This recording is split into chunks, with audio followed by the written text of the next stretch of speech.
पुस्तक का नाम आत्मा न नारी है न नर। लेखक पंडित श्री राम शर्मा आचार्य जी। ऑडियो 3। चाहे तो नर बन जाए चाहे तो नारी। मार्कंड पुराण में अनुसुईया के 3 पुत्र चंद्रमा, दत्तात्रेय और महर्षि दुर्वासा के जन्म का विवरण आता है। ये तीनों ही देव शक्तियों के अंशावतार थे। उनकी चेतना का संबंध ब्रह्मांड की अदृश्य शक्तियों के साथ था, जबकि शरीरों का निर्माण रासायनिक ढंग से हुआ था। कथा इस प्रकार है।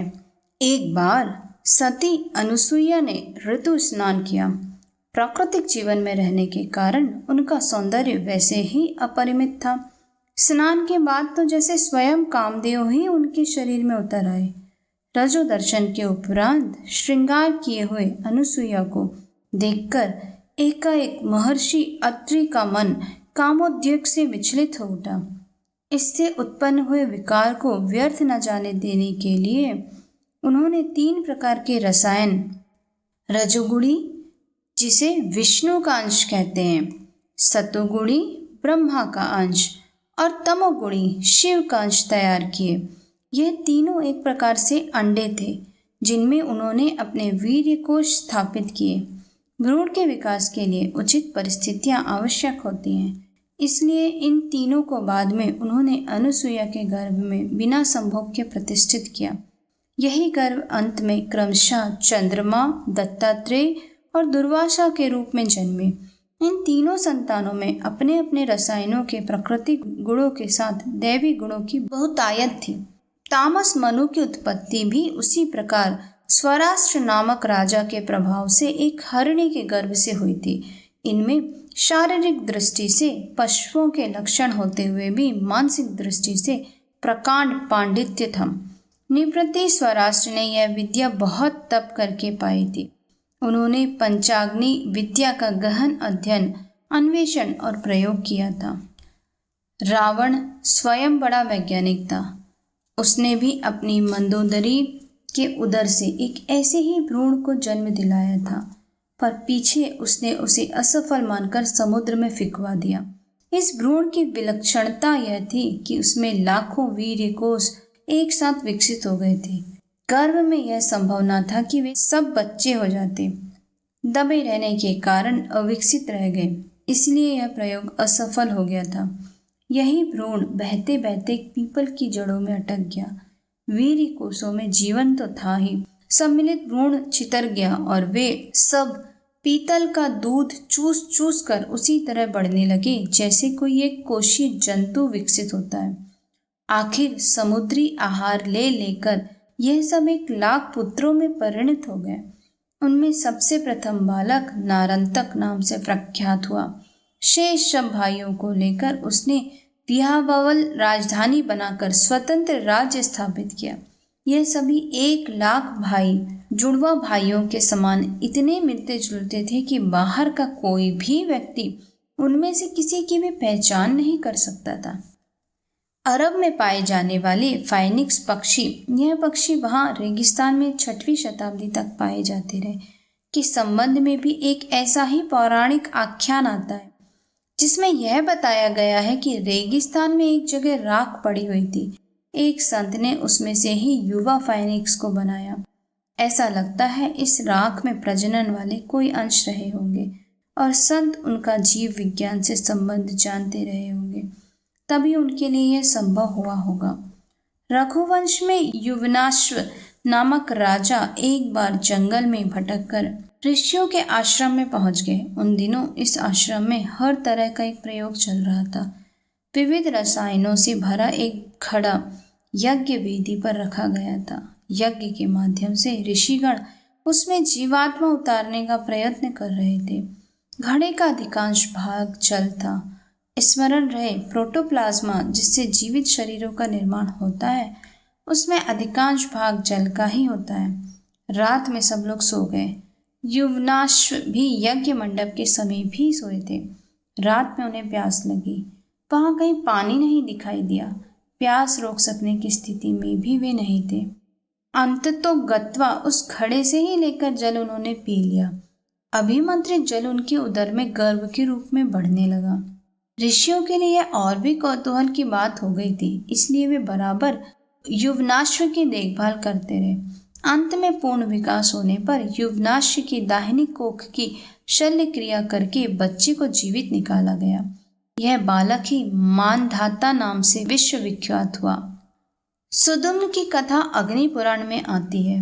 वह पुरुष से स्त्री बन गया था, तब उसका नाम ईला हो गया। ईला एक दिन राजकुमारी के वेश में वन विहार के लिए निकली। सोम के पुत्र बुध ने उसे देखा तो वे कामस्तक हो उठे। उन्होंने ईला को वहीं स्वीकार कर लिया। बुध उसी प्रकार की नक्षत्रीय शक्ति है जिस प्रकार सूर्य और चंद्रमा। वह कोई पुरुष नहीं था। बुध की चेतना शक्ति ने ही ईला के गर्भ में प्रवेश किया था। इसी अमैथुनी सहवास से पुरुरवा नामक प्रतापी राजा का जन्म हुआ। भारतीयों में गोत्रों के नाम सूर्यवंशी, चंद्रवंशी आदि नाम से चलते हैं। यह इन्हीं आख्यानों से प्रारंभ हुए, अर्थात यहाँ अमैथुनी संतानों का प्रचलन किन्हीं दिनों में सामान्य बात थी। यहाँ का वैदिक युग और पुराण काल दोनों ही विज्ञान की चरम प्रकृति के काल थे। उन दिनों देव शक्तियों के आवाहन और धारण द्वारा अमैथुनी संतानें उत्पन्न करने के सैकड़ों प्रयोग सफल हुए। यदि भारतीय अपने आप को यूं प्रत्यक्ष देवदंश का माने तो इसमें आश्चर्य जैसी कोई बात नहीं होनी चाहिए।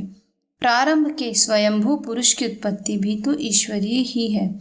उस पद्धति के बीच में भी कभी भी पुनः नया रूप देना संभव हो पाए तो उसमें किसी को आश्चर्य नहीं करना चाहिए। आज विज्ञान इस दिशा में तेजी से प्रयोग कर रहा है और एक दिन आने वाला है जब प्रयोगशालाओं में बच्चे पैदा होंगे और उपरोक्त पौराणिक गाथाओं की पुष्टि करेंगे। आज जो लोग वेद पुराणों को कल्पना की उड़ान कहते हैं, वही उन्हें सत्य सिद्ध होते अपनी आंखों से देखेंगे। वैज्ञानिकों ने जीवित शरीर की इकाई प्रोटोप्लाज्मा का विश्लेषण कर लिया। इसमें hydrogen, nitrogen, oxygen, silicon, carbon, sodium, calcium, chlorine, गंधक, फास्फोरस, मैग्नीशियम और आयोडीन तत्व पाए जाते हैं। उन सब को प्रकृति से प्राप्त किया जाना संभव हो गया है। अब उसमें चेतना डालना भर शेष रह गया। जिस दिन यह भी हो जाएगा उस दिन अमैथुनी संतानों का निर्माण भी होने लगेगा। तब संतान के लिए न स्त्री की आवश्यकता होगी न पुरुष की। किन्हीं प्रकाश किरणों से कृत्रिम संतानें उसी प्रकार तैयार कर ली जाया करेंगी जैसे घड़े से कुंभज ऋषि को पैदा कर लिया गया था। पैतृक गुणों की दृष्टि से यह संतानें देव शक्तियों का ही प्रतिनिधित्व करेंगी। कोश, सेल जीवित पदार्थों द्वारा बनाए जाते हैं। पहले भोजन का प्रोटीन बनता है, फिर प्रोटीन से सेल। भोजन को निर्जीव कहें और कोश को जीवित, तो प्रोटीन को उनके बीच की इकाई कहेंगे। प्रोटीन ही सजीव सेल्स का निर्माण करते हैं। इसके बिना हाथ, पाँव, पेट, मुंह, दांत आदि कुछ नहीं बन सकते। मुर्गे के अंडों में प्रोटीन आश्चर्यजनक रूप से बढ़ता पाया गया है।